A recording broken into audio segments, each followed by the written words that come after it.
And now, Lifestyles Unlimited presents the Real Estate Investor Radio Show. Over the next hour, we unfold your map to financial freedom. You'll learn how to retire through investing in single family and multifamily real estate. You'll learn how to create cash flow and build wealth so you can have the time and money to live the lifestyle you want. Welcome to the show. My name is Al Gordon, and as always, I'm working on your financial freedom. And I know a lot of you are like, well, it's about time you put your butt back in the seat, buddy, because you were like gone. You were vacant. You had vanished. Nobody knew where you were at. Where did you go, Al? Well, here's what happened to Al. And here's why Al has been off the air for the last, say, 2+ months. Here's the exact reason why. People care about me. You heard me correctly. People care about me. What? What do you mean people care about you? What has that got to do with you not doing radio? Okay, let me break it all down for you. About, I don't know, beginning of July, it was after July 4th, I had an opportunity to have a surgery that I had been waiting for a long time. Now, this surgery, and I've talked to you guys about this before on the show because I share everything with you guys. I do. I want you to know where I'm coming from because I think some of you can relate to some of the stuff that I go through, and therefore it gives you a foothold in what I'm talking about. Does that make sense? Okay. So I had a surgery that was supposed to be kind of a big deal surgery that turned into an even bigger deal surgery. What am I getting at? Back in, I don't know, let's say I was in my 40s. That's probably the easiest way to do it. I was still in the Army. I was on active duty. I was having a lot of pain in my neck and going down my left arm, and they thought I was having a heart attack, and only to find out that I had some issues going on with my vertebrae in my neck. And the best way to resolve that was to fuse my vertebrae C5, C6, and C7 together, make them basically one bone. So I went through that surgical procedure and I achieved relief. Now, I still had some lingering pain going down the left arm, but it was a lot better than it had been. And after about a month of sitting on my bottom, recovering, I was able to get back into the fight with the United States Army. Okay. And I finished out my career in the United States Army. A lot of you know what happened to me. I'm not going to go into that right now, but if you're new to the show, I'll just tell you that I tried to retire once in my life before I retired with real estate, and it was a dismal failure. Let's just leave it there and move on with the story. After I'd left the military, I was working for a municipality, municipal government, if you will, and the pain started coming back. And I thought, oh, no, now what's going on here, right? So I go to the doctor, and they go, yeah, it's basically the same problem. It's just your C4 vertebrae to your C5, the disc in there, it's gone. So you're bone on bone. And I went, well, that's terrible. That's probably why it hurts so much. And the doctor said, yeah, that's exactly why it hurts so much. So what did we do? Well, we went back to the surgical table. And the doctor fused the C4 bone onto the C5 through C7 that was already fused together. Okay. And I spent about a month sitting home recovering, and then I went back to work. Okay. Let me fast forward to July of this year. I was in excruciating pain. I'll just be honest with you guys. In June of 2021, I suffered a heart attack. And that heart attack was an eye-opener to me. It really was. And the doctors went into my heart. Well, actually, they went into the arteries around the heart, and they checked everything out, and they found a blockage in there, and they cleared it all out, and then they put a stent in there, and then they put me on blood thinners, not just one, but 2 blood thinners, and that was designed to make sure that the stent wouldn't fail, because if the stent failed, I'd have bigger problems, right? I wouldn't be talking to you right now if the stent had failed. Okay, so I have to stay on blood thinners for an entire year. An entire year. About 2 months after that heart attack happened, I started feeling that pain again going down my arm, and I went, oh no, am I having another heart attack? What is going on with me? So I went back to the doctor, and they said, no, you're okay. Your heart's doing fine. We have some issues with your spine again. I'm like, oh, now what? So they had me do some MRIs, and they determined that, okay, now the C3 vertebrae needs to be added on to the other ones that have already been fused over the past like 10 to 15 years. Okay. And the Friday before the surgery, the doctor called me because he had me do some additional imagery testing. He had me do a CT scan and some x-rays and things. And he went, hey, you know that surgery we're going to do on Monday? And I'm like, yeah, I'm looking forward to it. And he's like, yeah, well, we got to change the game plan. And I went, we got to change the game plan? What do you mean we got to change the game plan? He goes, yeah, there's a whole lot more going on in your cervical spine that needs to be addressed. And we didn't spot it until we had you do those additional imageries. And because you did those things, we were able to determine that not only is your C3 to C4 bad, your C2 to C3 is also bad. Oh, by the way, your C4 to C5, the one you had fused several years ago, well, that never actually fused. And your head is literally being held on by 2 screws. Yeah, this is the conversation I'm having with my doctor. Oh, and then he says, and down in your C5 to C6 region, that area where you had that first surgery, you've got 2 bone spurs pushing out, and it's pushing right into your spinal column. And I went, is that why it hurts so much? And the doctor said, yeah, that's exactly why it hurts so much. So what we're going to do is we're going to go in and we're going to fix all of it. We're going to fix it all, get it all in one shot. He said, it's going to be pretty intense. It's going to be a lot more intense than the other surgeries.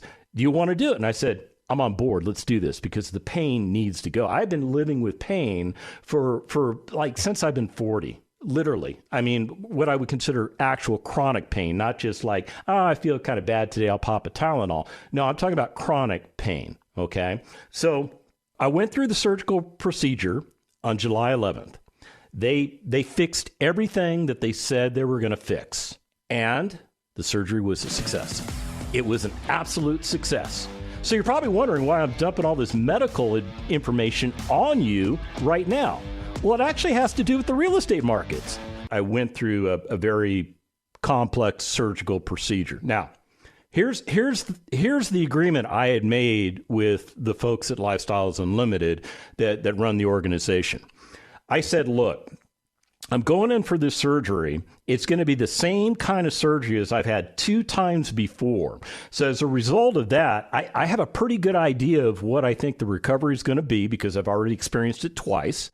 And as a result of that, what I had done in the past was I'd been told by my doctor to take 30 days off. Now, the first time I had the surgery done, that first one I had done when I was in the military, I needed the 30 days off because, well, in the Army, we were really good at breaking bodies. And this is a guy that owns one of those broken bodies. So, going back and doing Army-related stuff in the first 30 days was just a recipe for disaster. So I stayed on the sidelines. At the end of 30 days, I got back into the fight. The second time I had the surgery, I was working for a municipal government. Now, the work wasn't as intense as Army type of work, but it was still stressful, and it still came with about an hour and a half commute every day. That's about 45 minutes one way, 45 minutes the other way. Does that make sense? Okay. So the doctor didn't want me in a car for an hour and a half for the first 30 days. I mean, he was very, very specific about that. If you can telecommute, maybe you could do that. Well, back in those days when I had the surgery done, the whole era of the telecommuting, that the coronavirus brought us, that didn't exist. And the type of work that I did, I actually needed to physically be there because we didn't have the automation platforms available to go, well, fully automated. All right. So I, again, sat on the sideline for 30 days following my doctor's orders. And when that 30 days was up, I got back into the fight. Now, it's not necessarily a fight when you're working for municipal government, although it seems like it all the time. All right, fast forward to this summer. I had the surgery, but nobody knew that the surgery was going to be as intensive as it was because I didn't even know until like Friday night prior to the surgery on Monday morning. I didn't contact anybody. I didn't tell anybody that there's been a complete reorganization of how the surgery is going to go. And as a result of that, in my mind's eye, I was going to live up to the agreement I made with Lifestyles Unlimited, which was this. Okay, guys, I've done this surgery twice before. I took the 30 days off mainly because the doctor didn't want me doing anything, massively physical because he wants me to rest. Doing radio is not critically intensive on me. It's not. I mean, I enjoy what I do. I love communicating with you. I love sharing information with you. And as a result of that, I don't consider this stressful at all. So I told them, I said, look, I'm probably going to need about a week. I'm probably not going to have a voice for a week because they were going to go in through the front of my neck. And in doing so, they kind of take all of your voice box and your throat and stuff, and they kind of shove it out of the way so that they can work on the spine. Yeah, so when they put it all back together, you got a really bad sore throat, and you probably can't talk for a couple of days. That was my experience. So I said, okay, guys, give me a week to recover, and I'll be back in the saddle the following week. And they were like, oh, okay. So that's what happened. That's exactly what happened. When you heard me on the air in July, what you heard was a man that just went through a major surgery that was probably not supposed to be on the air. Let's just put it that way. I probably should not have been on the air. There's a couple reasons why. Okay, number one, the surgery was much more intensive than it was originally thought to be. And I kind of failed to communicate that. All right. Second of all, one of the pain meds that I was on was an opioid derivative. Now, I'm one of the few people probably in the world that doesn't have any issues with opioids. You can give me opioids and I'm okay with them, and then you can stop them like a moment later, and I'm still going to be okay. I don't have an addiction to opioids, thank God. However, I was on opioids. So, I mean, it's kind of like doing drugs and doing radio. Okay, now I get it. There's a whole rock music industry that's built on doing drugs and being on the radio. I get that. But that's not what we do here at Lifestyles Unlimited. And I don't want any of you to think that I take what I do here so cavalierish, if even that's a word. I take this very seriously. And one of the things that I shared with you when I was on the air was that, yeah, this was supposed to be a 90-day recovery. The piece of information I kind of failed to tell everybody at Lifestyles Unlimited. Well, Roger, he's the guy that runs our radio operations. First of all, he's a very successful real estate investor. He started with single family. He's now migrated up into multifamily. He's completely restructured his retirement game plan. And because he's got 40 years in the radio industry, he's actually come on board to help Lifestyles create the Lifestyles Unlimited radio network, which is what you're hearing now. This is just one of the shows that's a part of that. So Roger likes to listen to the shows just kind of in the background, just, to be that extra ear to make sure we don't say anything stupid. And you know what he heard? He heard me saying something stupid. He did. He heard me say, yeah, well, I'm supposed to be like in bed for 90 days, but, I love doing this so much, I'm going to be on the air. Okay. That's all Roger needed to hear to basically call me up after the show and go, hey, Al, did I hear that correctly? And I'm like, well, I don't know. What'd you hear? And he goes, did you say it's a 90-day recovery? And I went, yeah, but I feel great. And he's like, dude, you need 90 days. And he was emphatic about it. You need 90 days. I'm like, but man, I don't want to let you down. He's like, you are not letting me down. You're letting yourself down. And I went, wow, he's spot on. He is spot on. See, and this gets back to the point that I was making at the beginning of the show. There are people in Lifestyles Unlimited in the organizational culture that provides all the services to our membership, which, by the way, you need to be a part of if you're not. This whole framework is built on helping other people. And if you're going to help other people, you also have to care about other people. And in the Lifestyles model, we don't look at the people that work for Lifestyles Unlimited as just mere cogs in the machine. Now, first of all, they're qualified real estate investors. You have to be a qualified real estate investor to even make it onto the team, because you have to understand what we do at Lifestyles Unlimited, because if you don't even understand that, how are you going to help other people, right? Okay, so the second piece was this. There was a big dose of love in that statement that Roger made to me. Now, it didn't sound very loving, did it? No, it kind of sounded like the boss coming down on me, which rightfully so. He needed to, but he did it from the standpoint of love and compassion. Everybody in the Lifestyles Unlimited community that I've talked to has expressed their love for me and their desire for me to be healthy. And I'll tell you what, you can't find that anywhere else. When we come back from the break, I'm going to talk about the renters market and tie all this together. Got questions? Call Lifestyles Unlimited at 855-497-4335. The Real Estate Investor Radio Show continues next.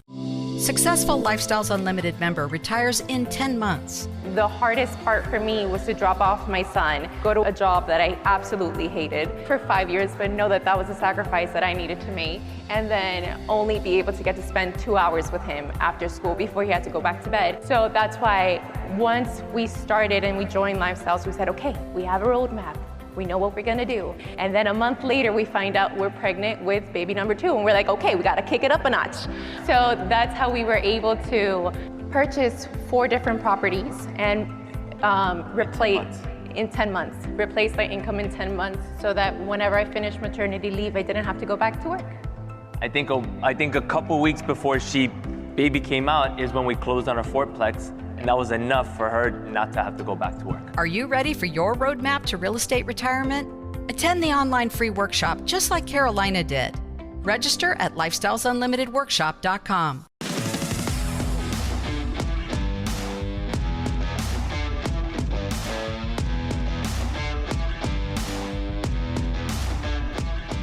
Hey, welcome back to the show. All right, so you're probably wondering when I'm going to actually start talking about real estate. I just seem to be immersed in my own medical mischief, and, that's not why you tuned in. But let me connect the dots for you. First of all, there was a high probability going into this surgery that I could have either died or came out of the surgery as a partial or full paraplegic. You heard me correctly. You got to remember, the surgeon's going in and he is repairing things that are affecting my spinal column. And as a result of that, one little oopsie that he may have made could have nicked my spinal column, and I could be in a wheelchair. Now, here's the beautiful thing. If that had happened to me, I actually have a good friend who's a Lifestyles Unlimited member who is a quadriplegic. Now, I bring this up because if that had happened to me, that would have been the first guy I would have called, because that's the guy that understands exactly what I'm going through. Does that make sense? It makes total sense to me. I'm sure it makes total sense to you. Let's add on to that. I have a new scar. I do. I have a new scar. It starts right about, if you put your hand on the back of your head and kind of like right in the middle, there's kind of like a bone there right at the base of your skull, right? You feel that? Yeah, I know you're doing it, right? Okay, so right about from there all the way down to if you can touch between your shoulder blades, I can barely do it anymore, and I can only do it with one arm. That's where the surgical scar exists. So literally from the middle of my head all the way down to the center of my shoulder blades, I have a surgical scar. And what happened to me was a lot of trauma. See, when they went through the process of the surgery, there was a lot of trauma that was inflicted upon my body just getting to the surgical site. See, a lot of muscles that either had to be moved out of the way or actually cut and then reattached in order to go back to where they're supposed to go. Yeah, this surgery was like a 7.5-hour surgery. It was a pretty big deal. And I will tell you that, my wife, Tina, and my kids, they were a little nervous. They were a little concerned. I am now what I consider partially recovered. Yeah, it's legitimately a 9-month recovery. The reason I'm back on the air now is that I've had the opportunity to recover. I've had the opportunity to work on things to enhance the recovery. And I went back to my surgeon and I said, look, Lifestyles won't let me do radio unless I get a note from you saying I can do radio. And he goes, well, we'll give you that note when you're ready. And I went, okay. All right. So The point I'm making, and the point I was making at the end of the last segment, is that there are a lot of people that were more concerned with me than what I was doing with radio. And that came across in volumes to me. It did. I would get emails from you guys. Like Gordon sent me an email, and my last name's Gordon. His first name is Gordon. Gordon's a guy that retired himself with 6 single-family properties. He didn't need a lot of money to make his ends meet, and what he determined was he needed 6 properties to get it done. Gordon became a member of Lifestyles Unlimited and went to work buying those 6 properties and got himself to a place of retirement. Gordon sent me a nice little email saying, "Hey, man, hoping your recovery's doing well." And he's just one of many, many people. I tell you, I could spend the rest of the show thanking each and every one of you that have reached out to me and told me that you care about me, that you care about what I do, and that you care about me as a person. And that's the feedback that I've been getting from everywhere during this whole recovery period. Now, when it comes to real estate, I have the exact same experience when it comes to real estate. And you're going, what are you talking about now, Al? Okay, here's what I'm talking about. As a member of Lifestyles Unlimited, I have people that care about my success. They care about whether I'm successful as a member of Lifestyles Unlimited. And it's not the people necessarily that provide all the education and services that I, as a Lifestyles Unlimited member, benefit from. It's all the other people that are also members that are part of my network, that are part of what I do in real estate. They're concerned about me. They're concerned about my success. So it's really no different with the health thing. Everybody was rooting for my success getting back to full health. I'm not there yet, but I will tell you, I am well on my way. As a matter of fact, let me just tell you the success of the surgery so far. Going into the surgery, and I was telling Rick this before the show. Rick's my producer. He's the guy that gets me all warmed up and keeps me on track and tells me where I goof up sometimes. But I was talking to Rick, and I said, it's amazing. I was living with level 8 pain, that pain scale that your doctor shows you with the sad faces and the smiley faces on it, okay? And you go from the smiley face to the sad face, right? Okay. So I was always running about an 8 every day. It was an 8, okay? And I would spike to 9s and 10s. I mean, I'd be like that guy that would be crying. Now, I wouldn't let you see me crying, but I'd be like crying, right? And that's how I live my life. And I just moved through life dealing with that level of pain because I just didn't know anything different. And when I had the heart attack, I couldn't do anything about the pain afterwards because I had to go through the blood thinners. Well, once I finally got off the blood thinners, I could have the surgery. And now I'm running about a level 2. You heard me correctly. I said I'm right around a number 2 when it comes to my cervical pain. Now, I really have not taken any medications for my cervical pain. I took a little gabapentin last night, helps me sleep.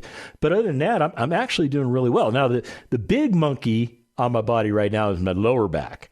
See, my lower back is a little bit upset because that's where all pain started originating from when I turned 40. Yeah, most of you guys that turned 40, you're like, oh, dude, I'm right there with you. I know. And those of you that haven't turned 40 yet, trust me, it's going to hurt. It's going to hurt. It's just going to happen. I'm just telling you.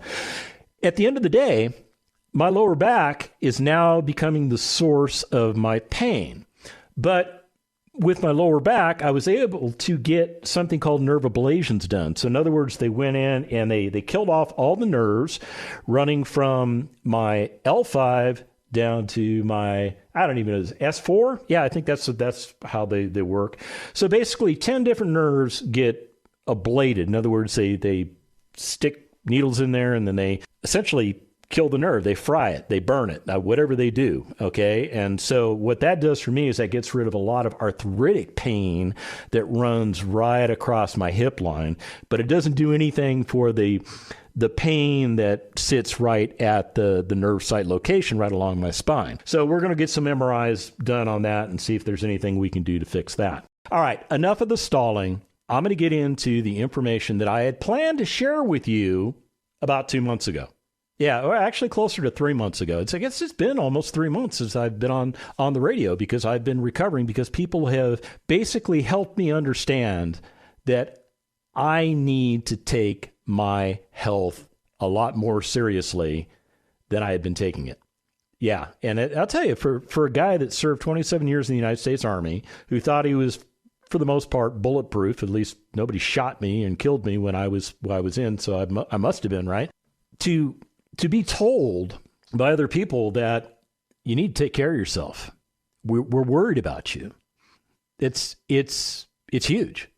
It's really huge because what it does is it moves you away from who you are as an individual, and it moves you towards who you are as part of a bigger team, a bigger element than you yourself are. Yeah, serious as a heart attack. You like that pun? Okay, let's get to the renter's market. So this is what I was going to share back in July. Keep in mind, this data that I'm sharing with you right now is about 3 months stale. I want you to know that I'm sharing with you stale information. You good with that? Okay. Rent prices are rising in San Antonio with median rent for a 3-bedroom home increasing by 13% year over year. According to My San Antonio, rent hikes are due to a combination of factors, including relocation within the city, in-migration from other parts of Texas, in other words, people from other parts of Texas moving to the San Antonio market, and a low supply of inventory. In other words, a low supply of available units to rent. Yeah, what I'm doing is I'm describing to you what the San Antonio housing market was like 3 months ago. Now, check it out. Do you think any of that's changed? Do you think any of that's changed? Now, I know some of you are going to go, well, wait a minute. Interest rates just went through the roof. That's not what I'm asking you about. I'm asking you if any of that salient information has changed. And I would submit to you, I think it has changed. I think it's become even more difficult for people coming to San Antonio to rent a property because there's a lack of available inventory. And also, I think rents are still being pushed up based on supply and demand. I absolutely do. Now, some of you would say, well, hey, you know what? I've been listening to Del Walmsley too, and Del's got a slightly different take on that. Okay, let's address Del's take. See, Del's take has to do with the fact he believes prices are coming down. I just told you prices are going up. Who's right? Well, we're both right. And here's why. Del said prices are going to be coming down. They're going to be pushing downwards. As a matter of fact, I watched a news story this morning that said, oh, sellers are panicking. Yeah, they can't sell their properties. I'm like, does anybody realize that we just stepped away from a massive seller's market and that prices in the San Antonio market as well as across the entire United States have swelled immensely? And so if prices come down a little bit, you know what? Are you getting hammered? No, you're not. You just didn't get the top of market pricing, but you're still going to do very well if you sell your property. I'm talking about something different. I'm talking about the amount of money that an individual will spend to rent a place to habitate in. In other words, a place to rent, a place to live. Because of a lack of available inventory, because people are being attracted to the San Antonio market, because there are more renters than there are available properties to rent, rental prices, they're still going up, folks. Yeah, I'm serious. Now, let me get back to this article. San Antonio is known as one of the most stable markets for rental activity. I'm going to read that again. Because I want you to understand that the San Antonio market is a very viable market for you when you become a real estate investor. I don't care where you live. I don't care if you're in Houston. I don't care if you're in Alaska. I don't care if you're in the Virgin Islands. The San Antonio market, I think, is an excellent market. I really do. San Antonio's known as one of the most stable markets for rental activity in the United States, according to the San Antonio Business Journal. About 60% of rental applications came from renters moving from somewhere else within the city. Okay, so what that means is we've got people that are leaving one location, but they're not moving out of town. Maybe they're moving across town. Who knows why? Doesn't matter why. But if you've got available rental property, there are available qualified renters for you to rent that property to. Strong performance of the rental market in the San Antonio region is one reason why Wallet Hub ranks San Antonio as one of the best cities for renters. It didn't say landlords. It says for renters. Well, why is that? Well, the report dug into like 180 different rental markets using the same key measures that real estate investors use, people like me. I'm just reading from the article, including activity in the real estate market, cost of living, and growth in the job market. Do you think that those are things that are not only important to us as real estate investors, but they're also important to our clients, the people that we rent to? Absolutely. So here's some of the key stats that came out. The median rent in the San Antonio area was $1,700 a month for a 3-bedroom, 2-bath home, according to something called Zumper. Okay, I guess they look at rental rates. Rents in the San Antonio area have decreased by 13% year over year. Excuse me, I said decreased. I meant increased. Increased by 13% year over year. Over the past 3 years, rent for a 3-bedroom home in San Antonio has increased by about 21%. Renter-occupied households in San Antonio make up 39% of the total occupied housing units in the metropolitan area. Yes, that means almost 40%, almost 4 out of 10 units that people live in San Antonio are being utilized by people that don't own them. Yeah. Now, the most affordable neighborhoods in San Antonio for renters include the Quintana, Salado Valley, and Sunny Slope areas, where average rents were less than $900 per month. And the most expensive neighborhoods in San Antonio for renters were, and we don't rent there. I don't own any properties in these places, because when you become a member, you'll realize that the more you pay for a property, the less it influences your returns. Yeah, it's a weird thing. But the most expensive neighborhoods for renters right now are Forest Crest, King William, yeah, definitely King William downtown, and just the general downtown San Antonio area, where rents are ranging between, get this, $3,169 and $4,500 per month. Okay, so what it tells you is that San Antonio 3 months ago was a hot place to rent. It was a hot place to own. It was a hot place to be a real estate investor. And I would tell you, as we fast forward into the fourth quarter of the year 2022, that hasn't changed. That hasn't changed. I don't care that rental units have not increased. I don't care that interest rates have like doubled since I, had the surgery. I don't care about any of that stuff. What I do care about is the demographic information that specifically tells me the San Antonio market is an excellent market for me as a real estate investor. Excellent market for me as a real estate investor. Let that sink in. So you're probably wondering, all right, you're telling me I need to invest in San Antonio. Well, actually, I'm not telling you you have to invest in San Antonio. I'm just telling you San Antonio is a great market based on my criteria. And I'm sharing my criteria with you because that's one of those things that we do at Lifestyles Unlimited. We share information with each other. As a matter of fact, the information that I'm sharing with you today was shared with me by another Lifestyles member who wanted to give me some information. I thought this was great information for you to hear and utilize, so I'm sharing it with you. At the end of the day, I don't care where you choose to invest. I don't care what you choose to invest in. What I do care is that you change what you're doing. Because the one thing I'm absolutely convinced of is that there is a completely better way for you to change the path that you're on. If you're listening to these shows and you're going, man, I can't wrap my head around this. I can't figure out how to get this done. We have a solution. We have a complete solution for you. It's called our free workshop.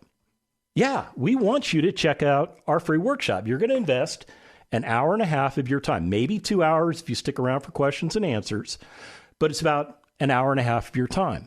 And what we will provide to you is what we call the entry level to our roadmap to real estate investing. Now, everything we do at Lifestyles Unlimited is based off this thing we still call it a roadmap. The roadmap is designed to give you direction on where you can go. Now, interesting thing about a roadmap, even the one on your phone, is it's only as good as the time that image was taken, right? Okay, same thing with the stats that I read to you today, but all very viable and very relevant. Welcome back. I'm so glad to be back with you, and I look forward to chatting with you guys later on. The information and opinions you hear on the Lifestyles Unlimited Real Estate Investor Radio Show are those of the host, guests, and callers. The Lifestyles Unlimited Real Estate Investor Radio Show is for entertainment purposes only. Please consult a professional regarding your personal investment needs. Nothing presented constitutes an endorsement, recommendation, offer, or solicitation to buy or sell any product or security.